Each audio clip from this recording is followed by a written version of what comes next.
சபரிமலை ஐயப்பனின் 18 படிகளின் தத்துவம், தர்ம சாஸ்தாவின் 18 படிகளும் 18 தத்துவத்தை விளக்குகின்றன.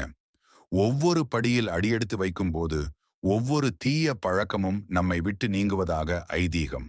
முதலாம் படி மீனும் காமம், இரண்டாம் படி குரோதம், மூன்றாம் படி லோபம், நான்காம் படி மோகம், ஐந்தாம் படி மூர்க்கம், ஆறாம் படி மாச்சரியம், ஏழாம் படி வீண் பெருமை, எட்டாம் படி அகங்காரம், ஒன்பதாம் படி பிறரை இழிவுபடுத்துதல், பத்தாம் படி பொறாமை, 11ஆம் படி இல்லறப்பற்று, 12ஆம் படி புத்திரபாசம், 13ஆம் படி பணத்தாசை, 14ஆம் படி பிறவி வினை, 15ஆம் படி செயல் வினை, 16ஆம் படி பழக்க வினை, 17ஆம் படி கெட்ட மனம், 18ஆம் படி கெட்ட புத்தி.